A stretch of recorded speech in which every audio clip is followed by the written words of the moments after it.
বিসমিল্লাহির রহমানির রহিম। জাতীয় মৎস্য পক্ষ 2026-এর উদ্বোধন এবং জাতীয় মৎস্য পুরস্কার 2026 প্রদান অনুষ্ঠানের সম্মানিত সভাপতি, উপস্থিত মন্ত্রিপরিষদ সদস্যবৃন্দ, বিশিষ্ট ব্যবসায়ী, মৎস্যজীবী, আমার সামনে উপস্থিত সকল মুরব্বীবর্গ, এলাকাবাসী ভাই ও বোনেরা এবং সকল উপস্থিতিবৃন্দ, আসসালামু আলাইকুম। আসসালামু আলাইকুম।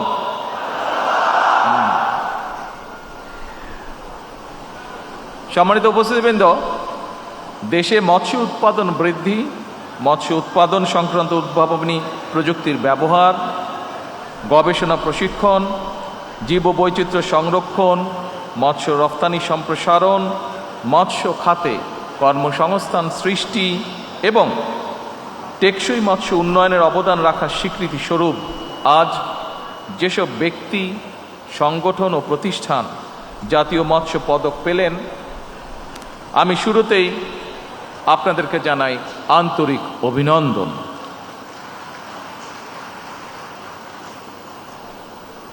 কয়েকটি কারণে আমি দেশে মৎস্য উৎপাদন এবং মৎস্য ব্যবসায়ীদেরকে বিশেষভাবে ধন্যবাদ জানালাম। কারণ মৎস্য চাষ আমাদের পুষ্টিকর চাহিদা পূরণ করছে।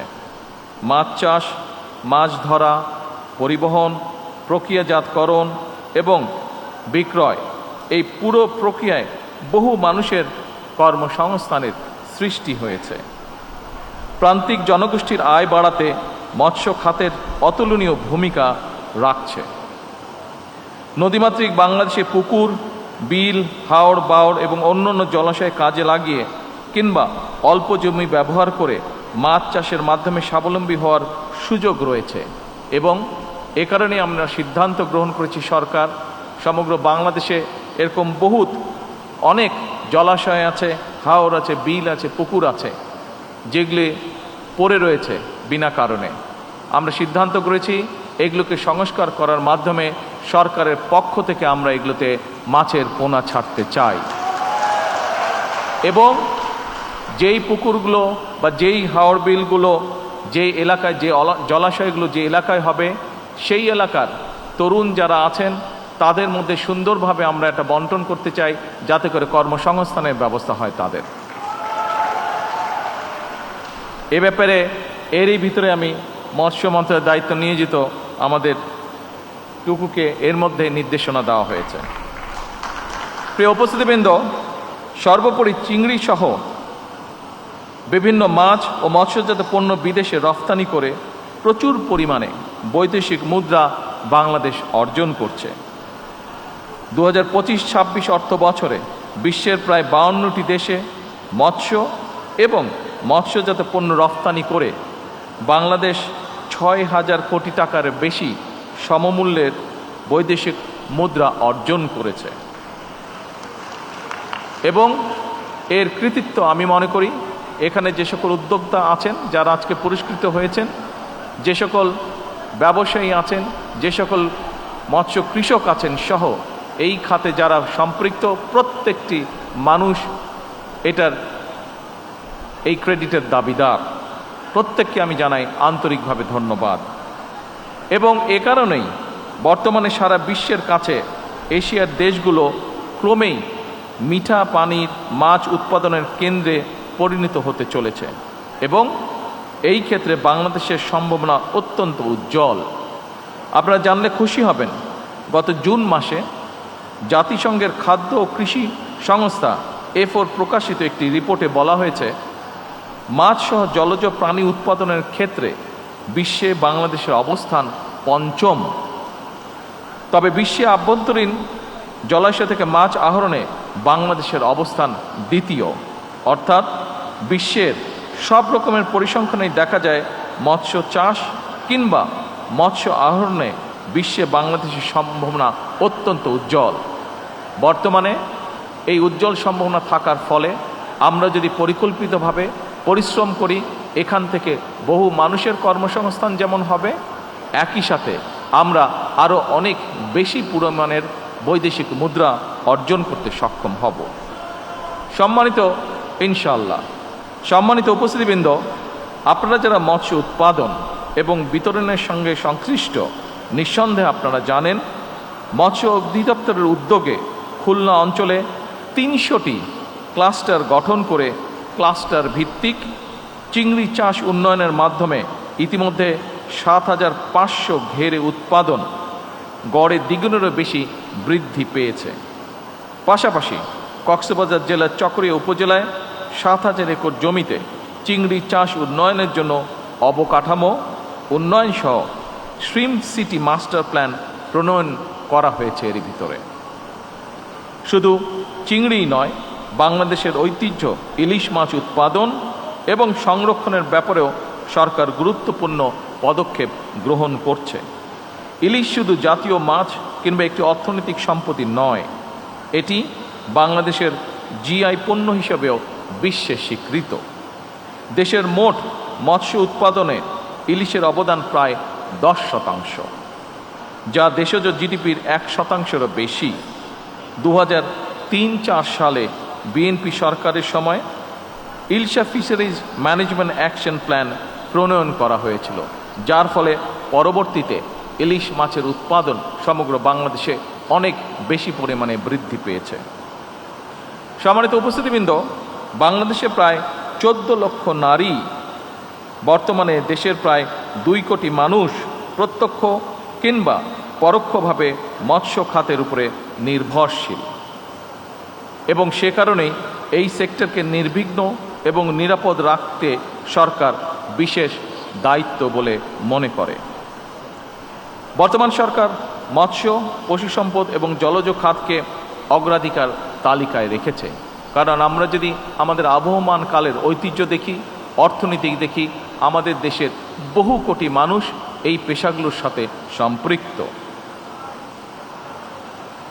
উপস্থিতিবৃন্দ, মৎস্য সেক্টরের বিকাশ এবং মৎস্য চাষী এবং জেলেদের জীবন জীবিকার উন্নয়নে সরকার অত্যন্তভাবে আন্তরিক এবং এরই অংশ হিসাবে মৎস্য চাষীদেরকে কৃষক কার্ডের আওতায় আনা হবে এবং হয়েছে এর মধ্যে। একই সঙ্গে জেলেদের পরিচয়পত্র প্রদান ও নিবন্ধন কার্যক্রম চলমান রয়েছে। 2026-27 অর্থ বছরের প্রথমবারের মতন সুন্দরবন এবং হাওর অঞ্চলে মৎস্য আহরণ নিষিদ্ধকালীন জেলেদের ভিজিএফের আওতায় আনা হয়েছে। উপস্থিতিবৃন্দ, যদি আমরা প্রত্যেকটি মানুষ আন্তরিক হই, আমি বিশ্বাস করি বাংলাদেশের ভাগ্য উন্নয়নে মৎস্য এবং পশু সম্পদ যুগান্তকারী ভূমিকা পালন করতে পারে। আপনারা জেনে খুশি হবেন, বাংলাদেশের ইতিহাসে প্রথমবারের মতন গত জুন মাসে নাইজেরিয়াতে হ্যাচিং ডিম রফতানি করা হয়েছে। এভাবে বিদেশে নিত্য নতুন পণ্যের বাজার খুঁজে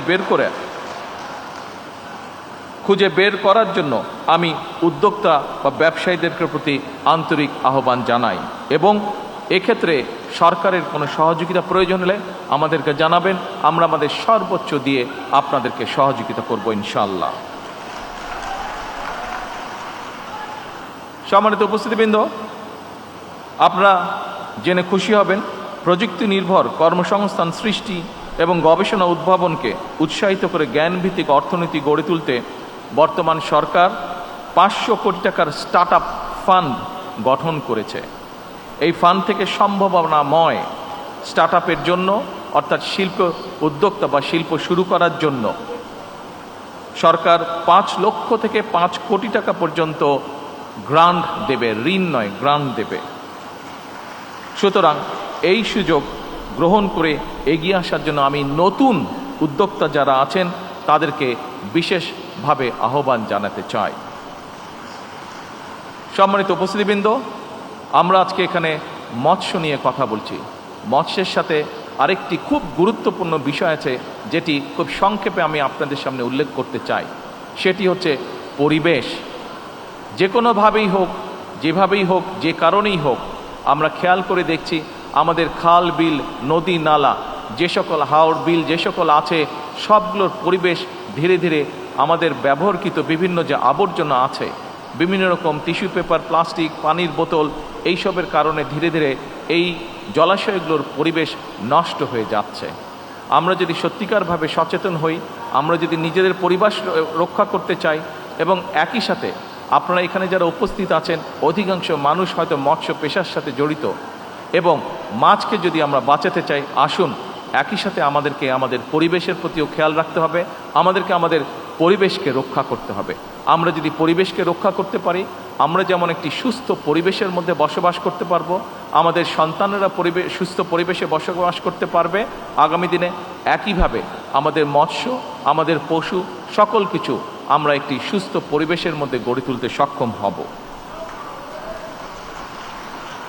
সম্মানিত উপস্থিতিবৃন্দ, সকল প্রিয় ভাই ও বোনেরা, জাতীয় মৎস্য পক্ষের এবারের প্রতিপাদ্য রূপালী মৎস্যে স্বনির্ভর দেশ, সবার আগে বাংলাদেশ। আসুন আমরা সবাই মিলে জলজ সম্পদ সংরক্ষণ, পরিবেশ বান্ধব ও টেকসই মৎস্য চাষ এবং বিতরণ, মাছের উৎপাদন, আহরণ এবং উৎপাদনশীলতা বৃদ্ধির মাধ্যমে একটি পুষ্টি সমৃদ্ধ, আত্মনির্ভরশীল এবং সমৃদ্ধ বাংলাদেশ গড়ে তুলি। এই গড়ে তুলতে হলে আমাদের সকলকে সচেতনভাবে পরিশ্রম করতে হবে। আমাদের 20 কোটি মানুষের 40 কোটি হাতকে কাজে লাগাতে হবে, যাতে আমরা আমাদের দেশটিকে সুন্দরভাবে গড়ে তুলতে পারি। পরিশেষে আমি জাতীয় মৎস্য পক্ষ 2026-এর শুভ উদ্বোধন ঘোষণা করে আমার বক্তব্য শেষ করছি। আল্লাহ হাফেজ। বাংলাদেশ জিন্দাবাদ।